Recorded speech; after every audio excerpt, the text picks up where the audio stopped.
ओवैसी ने मांग की है कि भारत में बुर्के वाली महिला को देश का प्रधानमंत्री बनाया जाए। ओवैसी ने भारत और पाकिस्तान के संवैधानिक ढांचे की तुलना करते हुए कहा कि भारत का संविधान हर नागरिक को समान अवसर देता है, चाहे उसका धर्म या पहनावा कुछ भी हो।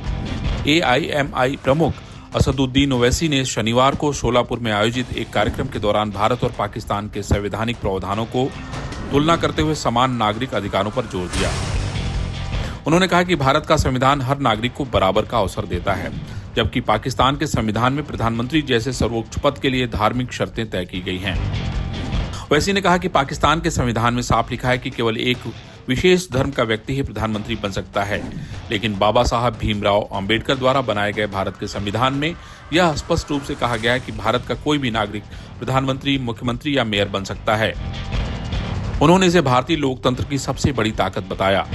अपने संबोधन में AIMIM प्रमुख ने कहा कि उनका सपना है कि भविष्य में एक दिन हिजाब पहनने वाली बेटी इस देश के प्रधानमंत्री बने। उन्होंने कहा कि यह सपना केवल एक व्यक्ति का नहीं बल्कि उस संविधान की भावना को दर्शाता है जो कभी नागरिकों को समान अधिकार और अवसर देता है। ओवैसी ने कहा कि भारत का संविधान धर्म, जाति या पहनावे के आधार पर किसी भी तरह के भेदभाव की इजाजत नहीं देता। ओवैसी के इस बयान पर सियासी विवाद खड़ा हो गया। महाराष्ट्र सरकार में मंत्री नीतीश राणे ने ओवैसी के बयान पर कड़ी प्रतिक्रिया दी है। राणे ने कहा कि भारत एक हिंदू राष्ट्र है और यहाँ हिजाब या बुर्का पहनने वाली महिलाएं न तो प्रधानमंत्री बनेंगी और न ही मुंबई की मेयर। उन्होंने यह भी कहा कि जो लोग ऐसे पदों की इच्छा रखते हैं उन्हें इस्लामिक देशों में जाना चाहिए।